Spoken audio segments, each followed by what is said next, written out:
Hello friends, so here I am with the second lesson of the articles. Now today we are going to have the description of the articles. The articles are called to be the determiners. Articles को हम determiners के नाम से जानते हैं and they are used before a noun to get the quality of a noun. ध्यान रखिए कि इन्हें हम हमेशा किसी भी नाउन के पहले सेंटेंस में उपयोग में लाते हैं और ये उस नाउन की क्वालिटी को हमें बताता है। जैसा कि हम जानते हैं कि संज्ञाएं गुणों के आधार पर दो प्रकार की होती हैं जिन्हें कि हम निश्चित और अनिश्चित संज्ञाओं के नाम से जानते हैं। चलिए तो हम आगे बढ़ते हैं और ये जानने की कोशिश करते हैं कि निश्चित संज्ञाएं क्या होती हैं और अनिश्चित संज्ञाएं क्या होती हैं। Now here you can see the definition given to you in English which says the noun which are unique or they seem to have the quality of being unique are called to be the definite nouns. ऐसी संज्ञाएं जो दुनिया में एक हों या एक होने की खूबियां रखती हैं उन्हें हम निश्चित संज्ञाएं कहते हैं।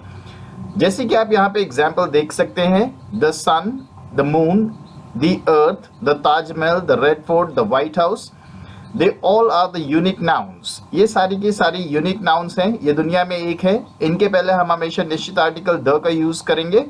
वैसे ही कुछ ऐसी संज्ञाएं हैं जो एक होने की खूबी रखती हैं, जैसे the principal, the director, the prime minister, the CEO।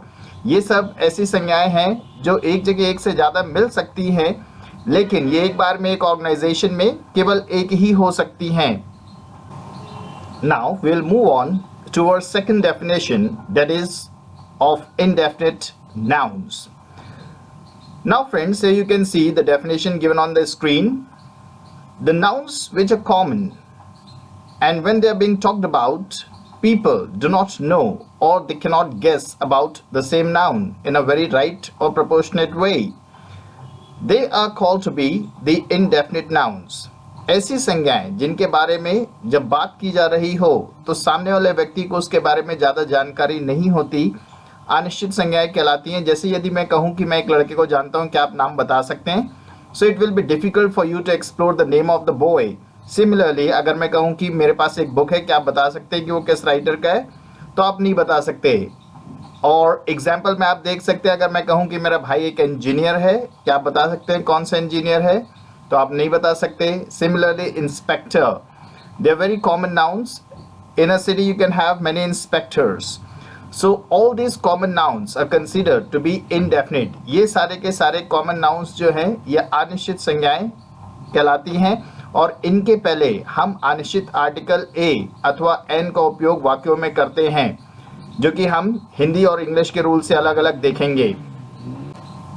Okay dear friends, let's move on to the English rule. The English rule is mainly based on the vowel and consonant sounds. जो English का rule है वो स्वर और व्यंजन के नियमों पर आधारित है। जब कभी भी कोई भी अनिश्चित संज्ञा अंग्रेजी के स्वर A, E, I, O, U ये 5 स्वर हैं, इनसे शुरू होती है तो हम उन संज्ञाओं के पहले N का उपयोग करते हैं। जैसे कि आप एग्जाम्पल में देख सकते हैं, an orange, an apple, an umbrella, an ice cream.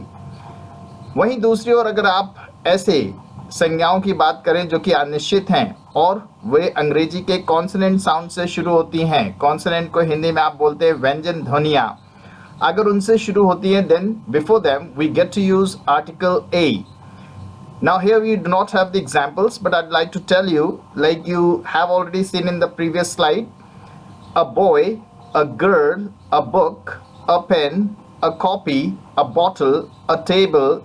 These are all the examples that you can have for article A.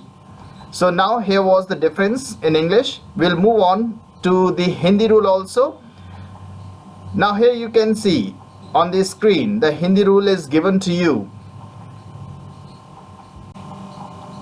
मुख्य रूप से वे छात्र जो हिंदी माध्यम को बिलोंग करते हैं उनके लिए ये रूल बहुत ही एप्ट है। आप कोई भी वर्ड जो कि एक अनिश्चित संज्ञा का हिस्सा है उसे आप हिंदी में लिखें और हिंदी में लिखने पर अगर वो हिंदी के स्वर समूह हों जो कि हम जानते हैं कि अ से लेकर अह के बीच में होते हैं, जिन्हें हम इ ई उ ऊ ए ओ अंग आहा के नाम से जानते हैं, अगर इनसे शुरू होते हैं तो हम उन संज्ञाओं के पहले एन का उपयोग करते हैं। जैसे यहाँ पे आप देख सकते हैं एच आर, अगर हिंदी में एच लिखेंगे तो ए एडी से शुरू होगा। Similarly second word is R, R को हिंदी में लिखेंगे तो वो अनार से शुरू होगा। एफ आई आर अगेन ए से शुरू होगा और एन सी सी अगेन ए से शुरू होगा।